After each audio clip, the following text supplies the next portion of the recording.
नमस्कार, मैं नेहा जोशी। आप देख रहे हैं द फैक्ट इंडिया। देश भर में लोकसभा चुनाव का माहौल है। इसी बीच राजस्थान की राजनीति भी अपना मेन रोल अदा करती है, जो कि राजस्थान से भाजपा लगातार हैट्रिक लगाते आ रही है। इसीलिए अब जरूरी हो जाता है कि इस बार भी भाजपा प्रदेश में प्रदर्शन अच्छा रखे। भाजपा को प्रदेश में टक्कर देने के लिए कांग्रेस के जाने माने नेता सचिन पायलट हो सकते हैं। हालांकि 2018 में चुनाव जीतने के बाद पायलट अपनी ही पार्टी से थोड़े नाराज रहे, लेकिन पायलट पार्टी से जुदा नहीं हो सके। अब लोकसभा को लेकर कांग्रेस भी बड़ा खेला कर सकती है। राजस्थान की बात करें तो कांग्रेस नेता सचिन पायलट ने मंगलवार को कहा कि यदि कांग्रेस ने कुछ और प्रयास किए होते तो वह राजस्थान विधानसभा चुनाव जीत सकती थी। उन्होंने ये भी कहा कि उन्होंने और पूर्व मुख्यमंत्री अशोक गहलोत के बीच जो भी मतभेद थे वे दूर हो गए हैं। इन मतभेदों ने चुनाव परिणामों को प्रभावित किया है। राष्ट्रीय राजधानी में आयोजित लोकमत नेशनल कॉन्क्लेव में बोलते हुए पायलट ने कहा कि कांग्रेस ने राजस्थान में अच्छी लड़ाई दी, लेकिन अफसोस है कि हम जीत नहीं सके। क्या कुछ कहा है सचिन पायलट ने, चलिए आपको सुना दें। स्क्रीनिंग कमेटी की इनकी अध्यक्षता में आज मीटिंग हुई। सभी जो हमारे नेता हैं उन सबसे आज खुले माहौल में चर्चा करी है और 11 की 11 सीटों के ऊपर अच्छा माहौल कांग्रेस के पक्ष में है। और जो विनेबल कैंडिडेट्स हैं उनको शॉर्टलिस्ट हम लोगों ने किया है और चर्चा करी है। और एक ही क्राइटेरिया है कि कैसे हम लोकसभा का चुनाव जीतें। छत्तीसगढ़ में हम विधानसभा चुनाव नहीं जीत पाए थे, लेकिन हमारा जो वोट का डिफरेंस था वो 1-1.5% का था, बहुत ज़्यादा नहीं है। और जो नई सरकार बनी है वो अपने वादे पूरे करने में पूरी तरह फेल हो चुकी है। और 10 साल की जो केंद्र की सरकार है उसकी रिपोर्ट भी लोग देख रहे हैं, हर मोर्चे पर वो फेल हैं, एक्सेप्ट प्रोपेगेंडा, प्रचार, माहौल बनाने में धरातल पर काम नहीं किया है। तो 10 साल की रिपोर्ट कार्ड पर लोग वोट डालेंगे उन मुद्दों पर, किसानों के, नौजवानों के, महिलाओं के।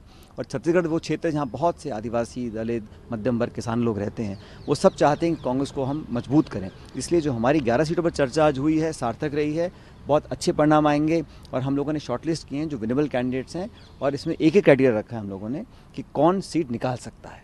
अपनी सरकार की उपलब्धियों के ऊपर भी जाएंगे सर जनता में?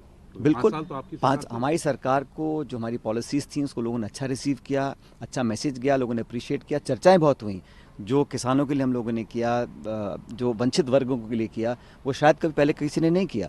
लेकिन अब जो नई सरकार बनी है उन्होंने जो वादे किए थे वो दूर दूर तक पूरा करने का मतलब नहीं है। वो सिर्फ अभी ढोल बजा रहे हैं, प्रोपेगेंडा कर रहे हैं, प्रचार कर रहे हैं। लेकिन लोकसभा का चुनाव बहुत अच्छी तरह से लड़ेंगे और मैं मानता हूं कि बहुत बेहतर परिणाम छत्तीसगढ़ में आएंगे। सर, आपको जहां भी प्रभारी बनाया जाता है, जैसे राजस्थान में बनाया गया, आपने जिताकर कांग्रेस को लाया, तो क्या छत्तीसगढ़ भी इस बार 11 की 11 सीटें आ रहे हैं? अरे मैं तो चाहता हूं कि हम सभी सीटों पर लड़कर जीतें।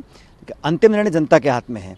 हमारा ये दायित्व है as screening committee, as AIC general secretary, कि हम सबसे बात करें, समन्वय के साथ सबकी विचार सुनकर जो विनिंग कैंडिडेट होगा उसको हम अपना मैंडेट दें और हम अच्छा प्रचार कर चुनाव जीतेंगे, ऐसा मैं मानता हूँ। Thank you. कहां चूक हो गई है, इस सवाल को लेकर पायलट ने कहा कि मुझे लगा कि राजस्थान में हमारे पास बहुत अच्छा मौका है, हमने बहुत प्रयास किया, लेकिन अगर हमने कुछ और प्रयास किए होते तो जैसे टिकट बदले दिए होते तो 25 मौजूदा मंत्रियों में से 17-18 चुनाव हार गए।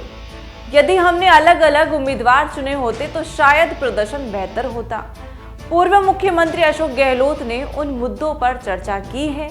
ये पूछे जाने पर अगले चुनाव के लिए गहलोत के चेहरे के तौर पर बदलने की जरूरत है, सचिन पायलट ने कहा कि अगला चुनाव 5 साल दूर है।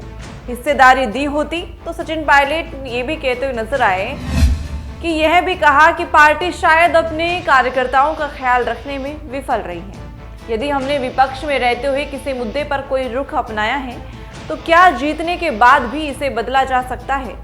हमारे पार्टी कार्यकर्ताओं ने 5 साल तक कड़ी मेहनत की है, जिससे पार्टी को जीत मिली है। अगर हमने उन्हें अधिक सम्मान दिया होता, हिस्सेदारी दी होती, ये एक कार्यकर्ता की ऊर्जा है जो पार्टी को जीत दिलवाती है। हर कोई खुश है कि राम मंदिर बन गया है। कांग्रेस नेताओं के राम मंदिर अभिषेक में शामिल नहीं होने के बारे में पूछे जाने पर सचिन पायलट ने कहा है कि धर्म और धर्म का पालन करना व्यक्तिगत पसंद का मामला है, इससे राजनीतिक लाभ लेना गलत है। सुप्रीम कोर्ट के फैसले के बाद राम मंदिर का निर्माण हुआ है। हर कोई खुश है कि राम मंदिर बन गया है, लेकिन लोगों को कौन आमंत्रित करेगा, कितने लोग आमंत्रित किए जाएंगे, ये कौन तय कर सकता है। क्या हम राम भक्त नहीं हैं? ये सब कुछ कहते हुए नजर आए सचिन पायलट। ऐसी तमाम खबरों के लिए बने रहें द फैक्ट इंडिया के साथ। मैं नेहा जोशी।